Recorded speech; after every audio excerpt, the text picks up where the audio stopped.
Tell me what your life was like before you died.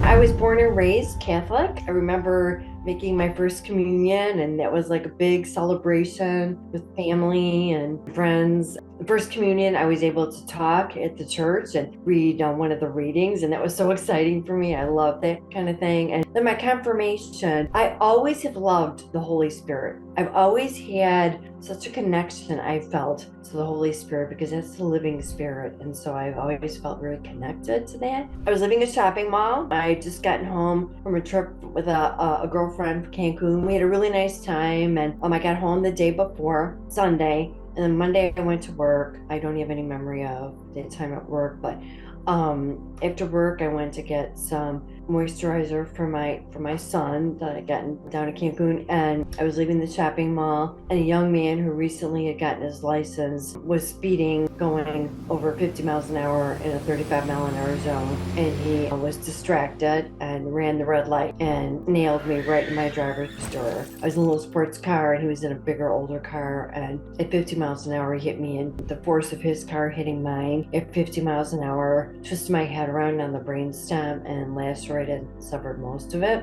But there was an off-duty paramedic who was at the scene. He was from another town, the next town over, getting a tire fixed. But I guess they all have radios that communicate with each other, and there was another fire station right down the street. And so he called them and he told them to bring the jaws of life because my car was so crashed in, to save time to be able to get me out. And he got to my car first, and he broke the back window and got behind me and lifted my head to start an airway so I didn't lose oxygen going to my brain. And that really was so helpful. And then the paramedics were there, again, right down the street. He called them right away. So 3 minutes, they were full on me. I mean, they were quick. 14 minutes door to door from the hospital from getting the call. Yeah, I mean, amazing. First responders, amazing. And when they got to me, paramedic wagon, I already did not have a blood pressure. And so my body depleted, lose all control of all your bodily functions in the ambulance and everything. And because I didn't have any blood pressure, they knew that they needed to have an EEG test done in my brain to determine life or death status. And so they call ahead always to the hospitals to let them know what they're getting. And so they called to have a neurosurgeon waiting, and he was waiting, and he did an EEG on my brain, and it was shown that I did not have enough brain activity to keep me alive. So in most states I could have been legally declared dead.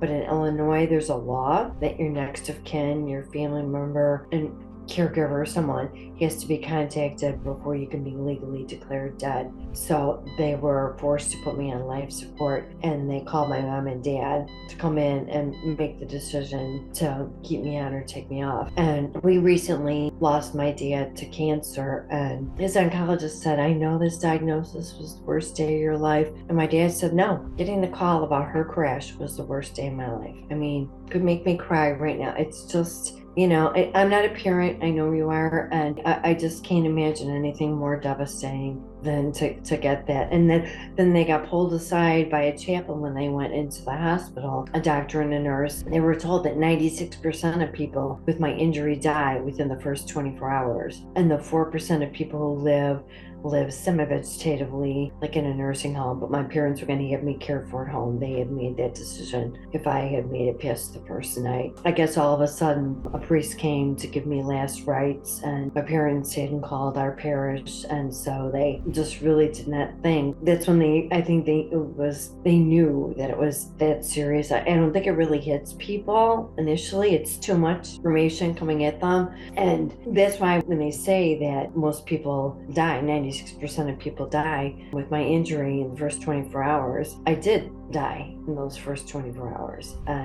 But I remained in a coma for 6 weeks, and my parents kept me on life support and kept fighting my dad said I kept seeing, they wanted to put me into a nursing home after a month, and they were giving them no hope because it was brainstem, was mostly my injury. So, that's your involuntary functions in your body. And so my dad said, no, we're not going to put her in a nursing home. We're going to put her in a coma stimulation program to give her a chance to wake up, and we're just going to give her every chance to try and get better. Last thing I remember when I got home, I It was Mother's Day when I got home from my trip to Cancun, and my girlfriend's husband dropped us off at my parents' house because it was Mother's Day, and my brother drove me home, and we were talking about my trip, and that's the last memory I had when he dropped me off the night before. So that was Sunday night. So what my neurosurgeon has told me, you remember in sleep-wake cycles. So the last thing I would remember is before I went to sleep, and you won't remember Monday at work, and I don't. I knew I was there because I was dead, and no floors or ceilings, just open, and no walls except this very narrow aisleway to the left-hand side. And I remember thinking, why did God make that aisleway so narrow? And so the next thing I knew, I was before my two deceased grandmothers. And I feel like it really was not my deceased grandmothers. I feel like it was God and the Holy Spirit, because my one grandmother did not speak, and my other grandmother, it was like her eyes were these tunnels of blue light. We all had blue eyes, and she didn't actually speak words, but I couldn't take my eyes off her eyes. And I was happy to see them. And I said, okay, come on, girls, let's go, like down the aisleway that we were going to go together. And my grandmother said, you have to go back. You can't go with us. And I said, well, I can't go back because I'm not physically okay. And I was pointing to my left side that was paralyzed.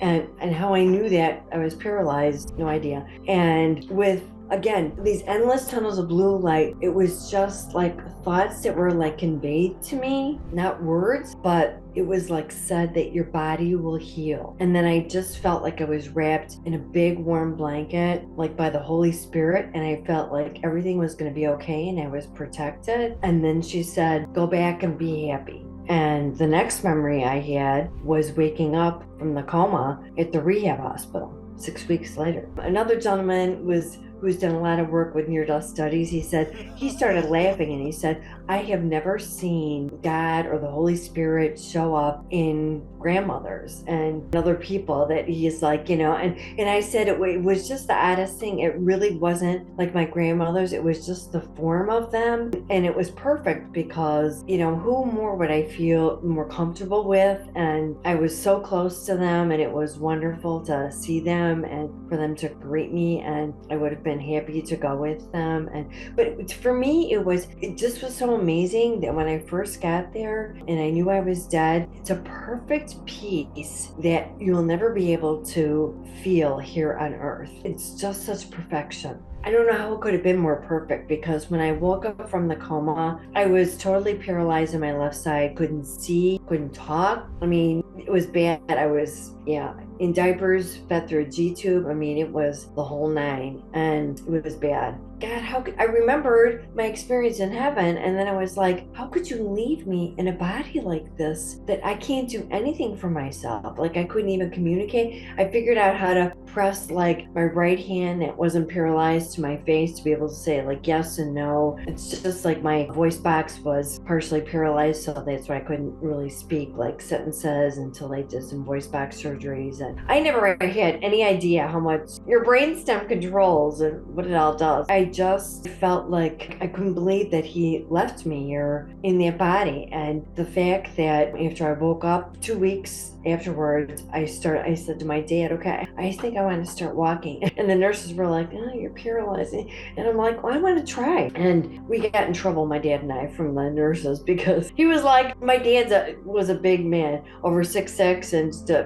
big dude. And so he picked me up on the back of my scrubs, and he was like, okay, she wants to try and walk. I mean, he was really holding me, but he's like, he wanted me to feel like I was doing something and that I wanted to do. And they were like, you can't be doing that kind of thing. She has to be in a wheelchair when she's here. And I started getting better so quickly. And everybody kept saying to me, people hadn't seen in the hospital system such a severe brainstem injury in a person who had been deceased actually wake up and actually start to recover to the extent that I did, and then do a triathlon 10 years ago. Having good love and doing work that's meaningful, and just health for my friends and family. It's really nothing more than that. It's pretty simplistic.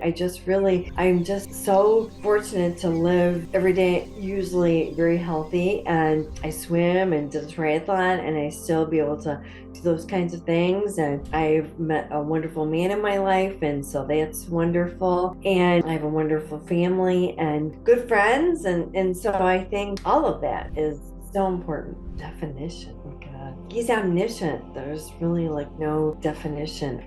I've said this to people before. So I notice when I speak to kids or to people who are very old. So people who have either just come from God or just going back or will be just going back to God are the people who really get this. And I just really think that is what is so important. To tell people that, people who are just coming from God and people who are just going to God, what they get, I just want other people to be able to get. And I want to give that understanding to other people who might not have that understanding through my story. And I feel like there's a whole middle population of us, and myself included before I had my injury in that, and we're all living our own lives, doing our own thing. And I think that we get away from that. And I think that to be able to bring that story to people who are all in the middle, I think is important.